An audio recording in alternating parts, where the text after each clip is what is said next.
अल्हम्दुलिल्लाह अल्हम्दुलिल्लाहिल्लज़ी अमलाना अफ़लाका वल अर्दीन वस्सलातु वस्सलामु अला मन काना नबिय्यन व आदम बैनल मादूदीन व अला आलिहि अत्हारि व सहाबतिल अख़यार अम्मा बाद फ़अऊज़ु बिल्लाहि मिनश शैतानिर रजीम रहमानिर्रहीम क़द अंज़लल्लाहु इलैकुम ज़िक्रन रसूला आमनु बिल्लाहि सल्लल्लाहु अलैहि व मलाइकतहु युसल्लूना अलन नबी या अय्युहल्लज़ीना आमनु सल्लु अलैहि व सल्लिमू तस्लीमा सल्लल्लाहु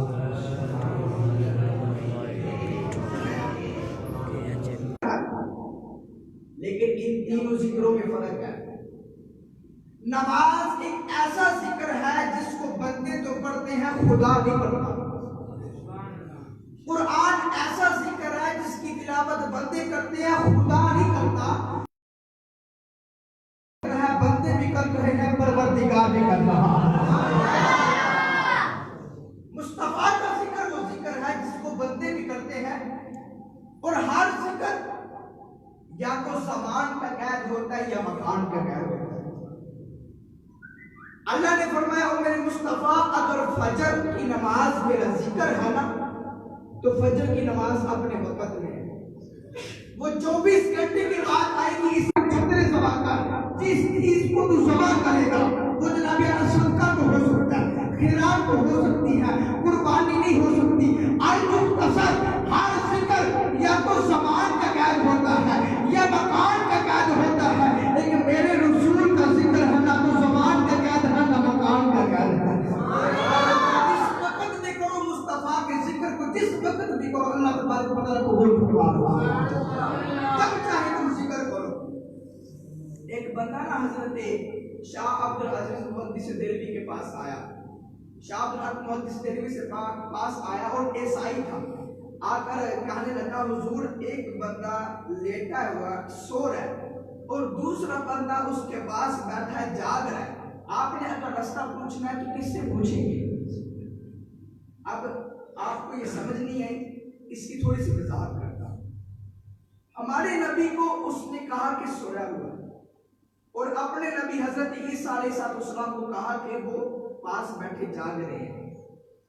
तो उन्होंने सवाल इस अंदाज से किया कि शाह साहब जाहिर बात है यही कहेंगे कि जागते हुए से पूछेंगे रास्ता, लेकिन उसको क्या पता था कि आगे में शाह अब्दुल हक मुहद्दिस देलवी है।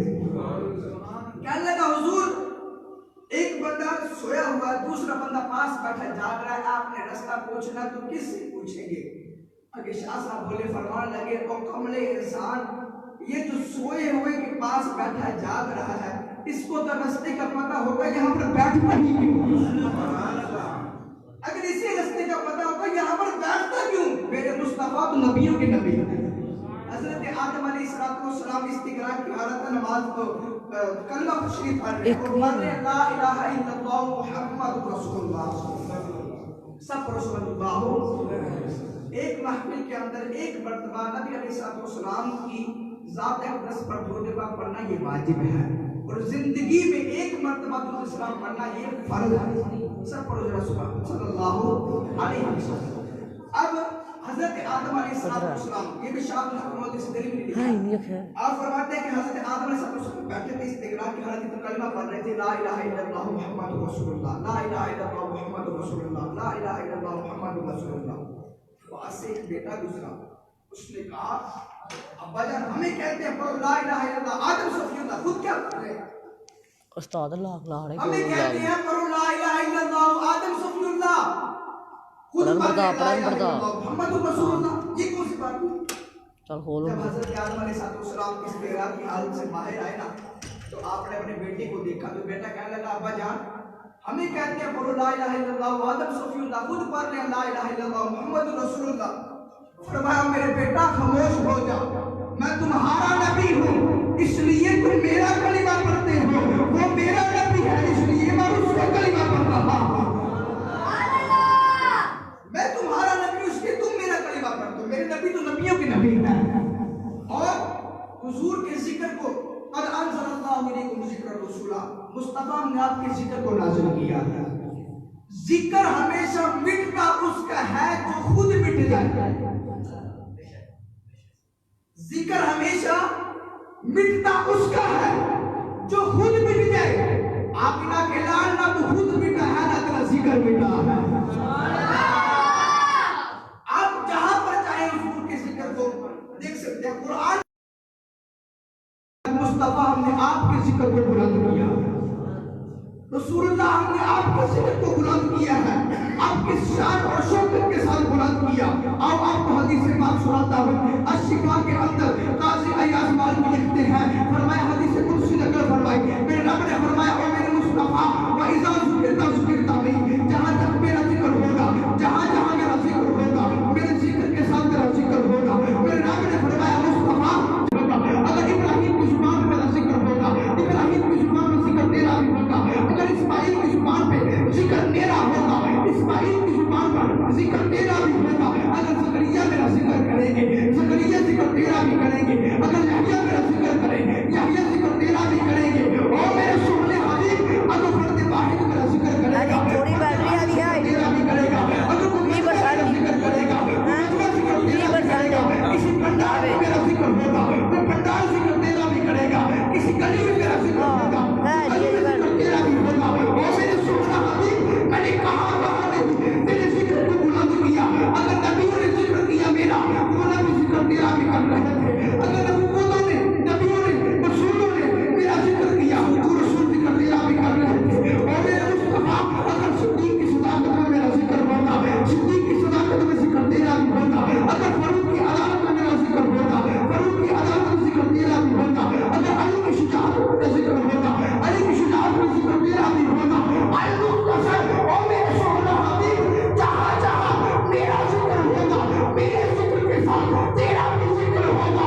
अगर मेरा हबशी की अजान में मेरा जिक्र होगा, मेरा हबशी की अजान में जिक्र तेरा भी होगा। अगर उम्मे मखदूम की इकामत में जिक्र तेरा होगा, उसकी इकामत में जिक्र तेरा भी होगा। अब दोस्तों मुकली का मुकाना मैं सोना जितो जितो तक मुझ खुदा की खुदाई है, और तू तक मुस्तफा की मुस्तफाई है।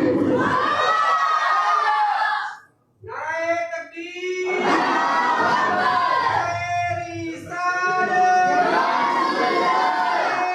तहकीक, नारे हैदरी, हिम्मतो शान मुस्तफा। रसूलुल्लाह के जिक्र को रब ने कितना बुलंद किया है, इस कदर बुलंद किया है। और मैंने पहले कहा जिक्र मिटता उसका जो खुद मिट जाए, जिक्र मिटता उसका जो खुद मिट जाए। आपने अगर अच्छा हाफिज बनवा, पहले उसको दिखाना पड़ता है।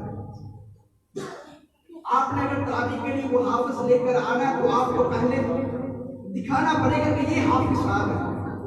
हाफिज को मनवाना हो तो पहले दिखाना पड़ता है, कारी को मनवाना हो तो पहले दिखाना पड़ता है, आलिम को मनवाना हो तो पहले दिखाना पड़ता है। अगर आपने को बंदा लेकर आना है, आपने को कामकाज के लिए बंदा लेकर आना है, पहले उसको दिखाना पड़ेगा कि भाई साहब ये बंदा, उसको मनवाया, इलियास को पहले दिखाया, बाद में उसको मनवाया, ईसा को पहले दिखाया, बाद में उसको मनवाया, मूसा को पहले दिखाया, बाद में उसको मनवाया। 1,24,000 पैगंबरों को मेरे रब ने पहले दिखाया, बाद में मनवाया। एक जात है ज़हरा की माता की, जिसको पहले लोगों ने भी, नबियों ने भी चर्चा किया मेरे रसूल का कि वो नबी आ रहा है, वो नबी आ रहा है। लेकिन हम कहते हैं कि सुनिए खुश हो जाओ, वो नबी आ गया है। और हज़रत साहब मैं मिलाद के मौजू में अक्सर ये जुमला कहा करता हूँ, और आज भी इंशाअल्लाह मैं ज़रूर कहूँगा। मैं कहता हूँ जो मेरे नबी का मिलाद नहीं ना मनाता, वो ज़मीन छोड़कर दफा हो जाए, ये ज़मीन मिलाद वाली है। मेरे बड़े बोलिएगा सुभान अल्लाह, आज के बोल रहा सुभान अल्लाह। जो मेरे नबी का मिलाद नहीं मनाता, वो ज़मीन छोड़कर दफा हो जाए, ये ज़मीन मिलाद वाली है। जो मेरे नबी का मिलाद नहीं ना मनाता, मैं तो कहता हूँ आसमान के साए से भी निकल जाइए, आसमान भी मिलाद वाला है। जो मेरे नबी का मिलाद नहीं मनाता,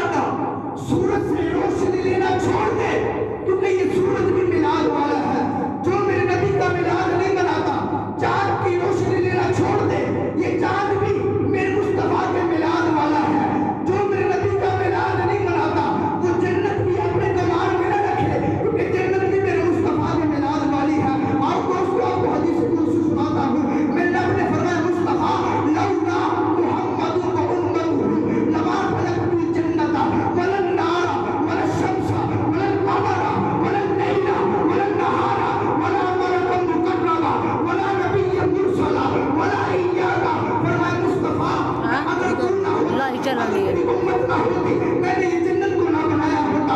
मुस्तफा अगर ये जन्नत बनाई है तो तेरे मुस्तफा के सदके में बनाई है। अगर ये दोजख पैदा फरमाई है तो हुजूर के मिलाद के सदके में पैदा फरमाई है। ये जमीन को पैदा किया हुजूर के मिलाद के सदके में किया है। आसमानों को पैदा किया हुजूर के मिलाद के सदके में पैदा किया है। फरिश्तों को जनाब आला पैदा किया मुस्तफा के मिलाद के सदके में पैदा किया है। रसूलों को भेजा, नबूवियों को भेजा, जनाब आला सब किसी को जो भी नबी आए, जो भी रसूल आए, सब हुजूर के मिलाद के सदके में पैदा हुए। सबको रसूल के मिलाद के सदके में भेजा गया। मेरे रब ने फरमाया, ओ मेरे मुस्तफा अगर तू ना होता, अगर तेरी उम्मत ना होती तो मैं मूसा को भी ना बनाता, मैं मूसा को भी ना बनाता, मैं ईसा को भी ना बनाता, मैं किसी नबी को ना भेजता। मुस्तफा ये नबी आए, ये जन्नत पैदा की गई, ये दोजख बनी, ये आसमान बना, ये चंद बने, ये सितारे बने, ये जमीन पैदा की मैंने मुस्तफा के मिलाद के सदके में पैदा की है। और आखिरी जुमला मेरी तवज्जो से सुनिएगा, मैंने कहा जो मेरे नबी का मिलाद नहीं मनाता, मेरी तरफ देखिएगा, जो मेरे नबी का मिलाद नहीं मनाता वो रब को मारना भी छोड़ दे, क्योंकि रब ने फरमाया लौला कमा अज़हर को कभी दिया। मुस्तफा मैंने अगर अपना रब होना भी जाहिर किया है तो मुस्तफा के मिलाद के सदके में किया है। मेरे रब ने अगर अपना रब होना जाहिर किया तो हुजूर के सदके में किया, हुजूर के मिलाद के सदके में किया। हज़रत साहब मैं अक्सर ये कहा करता हूँ जो मेरे नबी का मिलाद नहीं है मनाता वो तो ईमान वाले नहीं है। जो मेरे नबी का मिलाद नहीं मनाता वो, ये आखिरी बात बस इसके बाद इजाजत, जो मेरे नबी का मिलाद नहीं मनाता वो ईमान वाला, बोलो जरा, जो मेरे नबी का मिलाद नहीं मनाता वो ईमान वाला। मैं साबित करूंगा आप पुरुषों, जो मेरे नबी का मिलाद नहीं मनाता वो ईमान वाला। अब आप कहेंगे कि हजरत साहब वो भी तो कलिमा पढ़ते हैं, वो भी तो अपने बात रखते हैं, वो भी तो अल्लाह अल्लाह करते हैं, नमाजें पढ़ते हैं, रोजे रखते हैं, हज करते हैं, ज़कात देते हैं। मैंने कहा कलिमा तो पढ़ते हैं लेकिन कलिमे पर अमल नहीं करते। क्यों? क्योंकि ये जो कलिमा वो पढ़ते हैं ये कलिमा भी मिलाद मुस्तफा को बयान कर रहा है। ये कलिमा जो हम पढ़ते हैं ये कलिमा भी मिलाद मुस्तफा को बयान कर रहा है। एक मौलवी साहब आगे कहने लगे, हम साहब मैंने आपका बयान सुना यूट्यूब के ऊपर, आपने कहा था कि कलिमा के अंदर मिलाद बयान किया है, वो कैसे किया, वो मिलाद कैसे बयान किया? मैंने कहा मौलवी साहब करो फिर ला इलाहा इल्लल्लाह मुहम्मदुर रसूलुल्लाह। मौलवी ने कलिमा बड़ी झट से पढ़ दिया। मैंने कहा तूने कलिमा तो पढ़ लिया लेकिन इसका तर्जुमा तो कर। कहता अल्लाह के अलावा कोई मबूद नहीं, मोहम्मद अल्लाह के रसूल है। मैंने कहा तूने कलिमा भी पढ़ा, तर्जुमा